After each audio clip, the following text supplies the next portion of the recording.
you never really know where life's going to take you, and there's so many ways to give up, but there's also so many ways to keep going. There's always another way for you to lose. It's funny, or it's not funny, but this week, within this time frame, I went for a run. I went for a run about 5.5 miles, and I'm in Mission, Texas, so it's a little more grassy out here, and I'm running. And I run this path all the time. But it's nighttime and it's raining outside, and everything's a little bit like there's a little more rural areas around here. So when you're running, you could be running into a field. Like I hear coyotes at night, so there's a lot of times I'm just like, when you're running at nighttime, it's a different type of running at nighttime. Like might be some animals you might run into, stray dog. Even though I run this path all the time, so I know it's safe, I know it's good. I'm running it.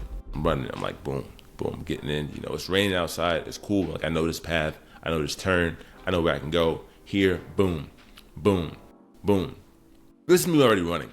Before I even got to that run, though, I was like, oh, it's raining outside. It's cold outside. Stay your ass inside, bro. It ain't worth it. It's a little darker. It was like 7 p.m. And it's like, you know, you be hearing coyotes at night and shit. You don't want to do nothing. Like, it just, like, a lot of things were like, I was like, nah, go do it. So I was like, all right, cool. Box one. Made it outside and do it. So I'm going down the path. Boom, first lap, I get done. It's like this park I run through. I'm running through the park. It's dark outside, so I can't always see where everything is. You know, hear some things sometimes, but everything else is pretty much the same. People look at you a little different if they see you driving by. What the hell is that person doing outside in the dark? But I'm okay. Good. Running around, get through my lap through the park. Then there's this road that I go through all the time. This is a big road. You like gotta pass the cemetery. There's a lot of cars there, and there's a lot of wilderness on the other side. And I know if I stay enough in the middle, I'm not really in any danger. My brain's like, yo, what's gonna happen? Yo, you gonna die? Yo, what's this? Oh my God, there's neighbors. What's happening? Oh my God, oh my God. I just felt all the noise in my own head telling me like, yo, you gotta quit, give up, let's go back. And I do this thing all the time. I do it at least once a week. So it's not like I know the path, I know the time frame of it. It's just because it's cold and rainy and dark. Then I'm like, so what do? I get close to it, I look, and I keep fucking going, bitch. The fuck you think this is? Figure that shit the fuck out. So I'm running through, boom, boom, boom, boom, boom, boom, boom. Get through my usual turning point, turn around, look, car drives past me, looks at me a little crazy. I keep going, boom, boom, boom, boom, boom. Hands are freezing a little bit. You know, it's still raining outside, hear little noises, but like nothing crazy. I'm good. Boom. Hands are cold. I made it back to the crib. I'm good. Literally, that moment was not that crazy of a story. It wasn't like I had some crazy pace or had some crazy racing moment. But I just saw how different my own attitude was with something that I did already all the time. I knew I could do this. I did it all the time. But the extra context of it. Andrew Huberman's interview with David Goggins, when he's talking about the anterior mid-cingulate cortex. But what I got from it is that it's the part of your brain that activates when you do things that you don't want to do and do them still. A brain structure called the anterior mid-cingulate cortex. As we pointed out before, that's a noun, it's a name, it doesn't mean anything. Right. We could call it the Cookie Monster. Right. But what's interesting about this brain area is there are now a lot of data in humans, not some mouse study, showing that when people do something they don't want to do, like add 3 hours of exercise per day or per week, or when people who are trying to diet and lose weight resist eating something. Right. When people do anything that they, and this is the important part, that they don't want to do. Right. It's not about adding more work, it's about adding more work that you don't want to do. Yes. This brain area gets bigger. Yeah. And all the data point to the fact that we can build this area up. Yep. But that as quickly as we build it up, if we don't continue to invest in things that are hard for us, that we don't want to do, that's the part that feels so Goggin-esque to me, that we don't want to do. And I was thinking about that clip when that happened to me because I was like, I felt that I was actually in a wasn't a crazy storm. It was just raining lightly, but it was late and it was kind of chilly. So it was enough to get my brain like, oh, I don't know. Stuck a little wire during neurosurgery into this structure, stimulate, and the patients go, I feel like there's a storm coming. And they go, oh, is it scary? And they go, no, I want to go through it. They come off the stimulation and people are like, this is the seat of what we're talking about. Right. And doing something that I did already consistently, but the actual little context of that storm, the new storm of the storm happening, was enough to fuck me up a little bit, which I really liked that moment because I was like, wow, how many other things do like already got in the bag? But then it's like, nah, I'm gonna fuck it up because I'm scared of this one little extra scenario. It makes no sense. It makes sense, but it doesn't make sense. So keep going is definitely the mentality you gotta have all the time. And just seeing with this myself, oh shit, this little storm is fucking me up, like changing my entire attitude. How many other things are you going through that's gonna fuck you up like that? So it's one of the things I'm like, oh, just be careful. Be careful in the sense that you're gonna play more tricks on yourself than you would, and not even realize it sometimes. Cause I was like, nah, if I didn't fight this, I would have got taken over, or I would have not ran, and then I wouldn't have had this idea to come and talk about this shit on the show today. The fuck. Now, next thing in business land, I am. What's up, vlog? Monday, January 22nd. Outside the coffee shop, writing down some things. Trying to figure out how to get more clients, or my next market is inside the podcast marketing space. What I'm thinking about is most of the people that can really afford the work I need to be doing consistently, that I can base my model off of, are doing what they're doing, so they're busier than people that are just getting started. And they probably have a team, so how do I get in contact with their team so I can find their problems and figure out how to solve their problems so I have a business? That's where I'm at right now. Checking out their job sites, checking out their websites, checking out their team people, their team members' sites, like LinkedIn and stuff, so I can contact them and find out what their problems are. Pivoting, set up the next set of the business. We had the podcast talk yesterday. I am thinking about, on Monday I sat down and I thought about, hey, I'm gonna make a show where I interview people that are in the industry, in media, creative directors, strategists, engineers, and ask them the tips and tips they're having. I'm gonna call it Grow My Show. So they're gonna talk about the things they do in the industry that they have to do. The hard parts of what they do industry-wise to get them to just talk about what it's like so people that are watching the show can understand and learn what it takes. If you're in the beginning learning to set up your stuff, and someone who's in the field who's doing it professionally, especially at a high level, is telling you all the problems that they have, then you can at least get a view of what the next level is like. You know what I'm saying? It's the same way if you were a high school football player and NFL people are telling you all the NFL drama that goes on. You at least get an idea of what that game is like, so it kind of feeds you with the information to get there.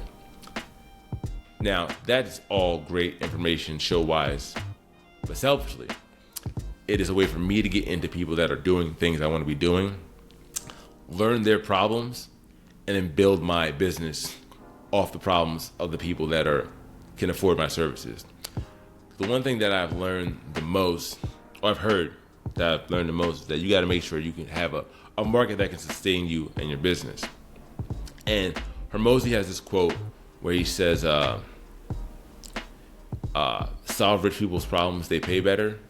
And not a bad idea. So if I can make content that, one, helps people out that are trying to get established, two, puts me in a place, that person, the middle ground between people that are trying to get there and people that are there, metaphorically, and then three, learn the people's problems that I want to solve anyway, I think it's a great spot to win. So that's like a new theory that I had, new thought that I had, playing with it. But running through the storm no matter what, it's a big thing. Because this shit is hard, bro. And it's hard, and it only gets harder. And it's good because momentum takes momentum to get it takes momentum to get momentum. I think a hopeful message that anyone can think about who's in that hard period or in that start period is that it won't get harder. Like, this is the hardest part. And so if you can just make it through this, everything else is downhill. It's not that the things that the dragons are going to slay aren't going to get bigger. They are.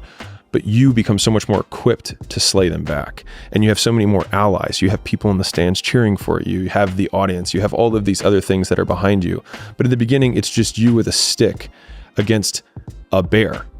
And arguably that fight is a harder fight to win than beating a dragon when you have a nuclear bomb and 6 nations behind you. And so it's not even like the size of the hardship. It's just also the resources and how few of them you have, and how so much of the beginning is literally burning the one thing you have, which is time, because you have no leverage. You don't have the money to pay other people to help you. You don't have the resources to go like get someone no one can learn it for you. It's like there's a lot of the things that we care about a lot. Like, no one can work out for you. It doesn't matter how much money you have.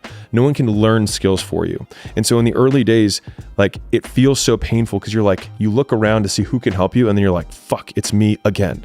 I also was playing with the idea, looking at how my cash flow is now currently. I'm like, all right, this many more clients, this much more space, pivoting niche, find new market, what's my next 5 moves, like Patrick Bet-David says, and then figuring out how to go from there.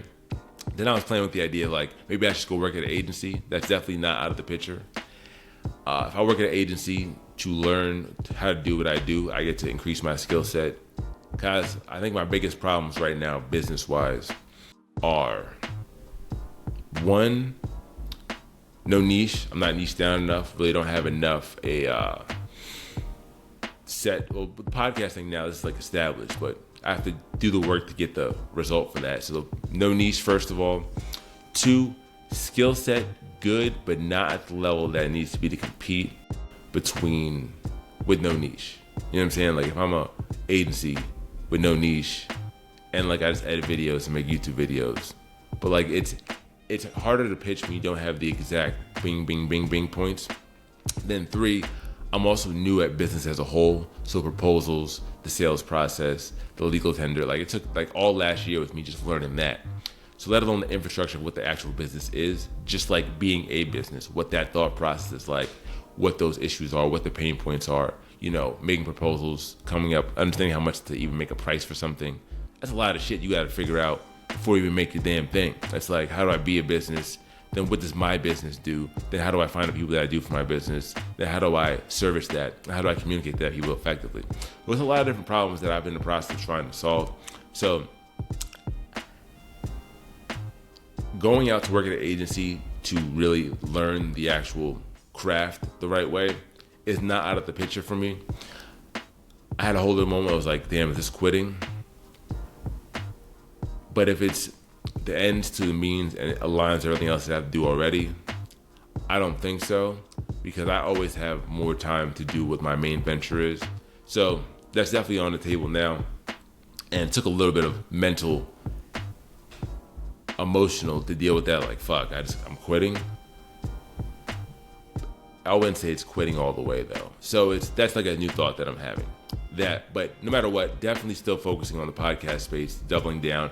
Recorded some content today actually, so you'll see some videos coming out of what I did today, of new stuff coming out. Super excited about that. But you got to keep going no matter what. You got to adjust and re-strategize every time and make the decisions fast. That's the biggest thing that business taught me, between being in 7 Spheres Money and, you know, doing this stuff on my own, just being out here with Marcus. There's so many different things. Just like, yo, you got to just make the move and then stick with it and rock, and that's it. And it helped me out a lot with a lot of other issues that I've had in my head as far as making decisions and choices. So I'm very happy and thankful for this entire process, because it made me more decisive and, you know, understand you're going to be wrong sometimes, roll with the punches and keep going. And that's the real motivation for everything, through the storm or not. Like, made a decision to go out and run, you're going to run the whole damn thing. Figure it the fuck out, bitch. And that's the real game. And just like constantly being in that place all the time has helped me out a lot. And I think it'll help a lot of people out too, with the basis of it. Another thing that I was doing too, going out with the cold outreach process of my podcast. So I'm hitting up people I don't know, other podcasts I don't know from other pod websites or Instagram, TikTok, DMing them, emailing them, cold, whatever, like, hey, let me do some content for you. Let me do this. Let me edit for you this, and this. I'm doing a lot more research into outreach, into a numbers game, which is very business-like. And to do that consistently put me in an idea of like, well, if I'm doing this for this, I might as well do this for my clients I have already as well. So, hey, this time this many people to get a sponsor, this many people to get a guest, this many people to get collaboration between two podcasts. So there's a whole set of skills that I'm developing, podcast skills, business-wise, skills-wise as a whole, between just trying to figure out how to get in contact with somebody, contacting them, and then persuading them to do something, which is a super ultra valuable skill to have in life in general. And to be doing that with so many other podcasts on my list, I'll have a Rolodex of a bunch of other podcasts that maybe mess with me or don't mess with me, that I can at least bring to a company and say, hey, these are podcasts in this space. I think you want to get to this space. Hey, talk to these shows. You can make ads here. Or B, podcast, these are sponsors you can get. Be that middleman, which I think is another asset too. So the work works on you more than you work on it. Get after it. There's a lot of pivoting and learning that I'm having for myself, which is the main fuel to keep me going. And I think a lot of people just need to know that the losing and the fuck ups are part of it. And it doesn't feel good, and it sounds like a lot when it's not when it's happening. But then when you get out of it, it's like, oh shoot, like I can do this. Like all the failed attempts I had to hit this 100 outreach a day thing before taught me a lot about it now, that I'm like very comfortable just like, okay, how do I get in contact with this person? How do I find this? Like it's not even a thought now because I'm just so used to doing it. Like, all right, how do I find this person? How do I get to it? How do I contact you? So if I'm doing it for either, resumes to get in the agency, or I'm doing it for podcast people, or I'm doing a combination of both, it's already how my brain thinks now. It's like, how do this, and what's the system and process do this consistently, which is incredible because the business thing definitely changed my entire mindset as far as how to live and process life. And that's one of the biggest things I think keeps me going. I think it's going to keep a lot of other people going too, is that if you can just find the little cherries on top of each of the little things that happen, it'll keep the juice going for you, and it'll really help you going more. Because God knows this shit ain't easy, and God knows life's not easy as a fucking whole. Another thing that I saw that I'm like also talking to, I was talking to someone, mentioning them, and we were talking about content ideas of someone just getting started. And what I told him to do was just make a post about, hey, I don't know what I'm doing, first post, blah, blah, blah. And then I told him, I don't know what I'm doing, but I'm going to try out different things. And video number 1 is him listing out 10 things he's going to try. And then he makes 10 videos of him doing each one of those things. And then that's content. You know what I'm saying? It's like the story of him figuring out his thing, which is fucking great shit, because I hope he fucking does it. And it's a great way to be. Like, it's just it's a brilliant play if you have nothing else to do. Just figure out what things. Literally start off with, I don't know what I'm doing, but here are things I'm going to try. Hey. And then just do those things. And that's already X amount of videos. And then if you find a new thing, make that content too. Oh, I'm going to do this. And this is for people that don't know what they're doing, but it's a great place to start. You get the skill set of the editing, the talking on camera, the communication, the being comfortable not knowing what it is. And then you're making content. And then anyone who watched it is like, oh, I remember when he was still trying to figure it out, and now he got it. So it adds more to the story of everything. So I think it's a great idea. And, I hope he does it. And I hope this video inspires someone to do it too, because that's what I'm doing. With that, I also got a DM from somebody who got a YouTube channel, because I'm trying out with the YouTube thing. And this guy was making mukbang content, which is people eating on camera, doing ASMR videos. So like and I was like, I'm not really one to ever judge anybody's content. It's not me. Like, I know how hard it is to get things done, and I know how hard it is to create things consistently.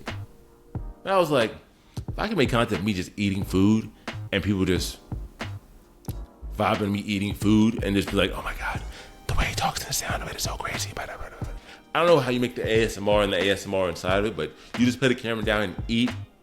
So now I decided after this, because this vlog is happening every week regardless, I think I'm gonna eat my own dog food, eat my own food, eat my own words, and incorporate a mini section of some other type of content into the vlog so I can try it out and just put it out.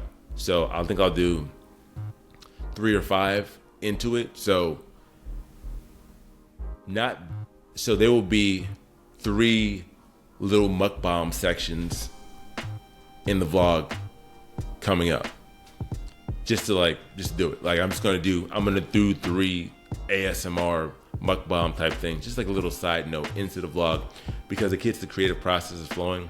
And then one thing kind of sends to the next thing with me, like synapse wise, I think in symphonies. That's a quote somebody, it's a quote, yay.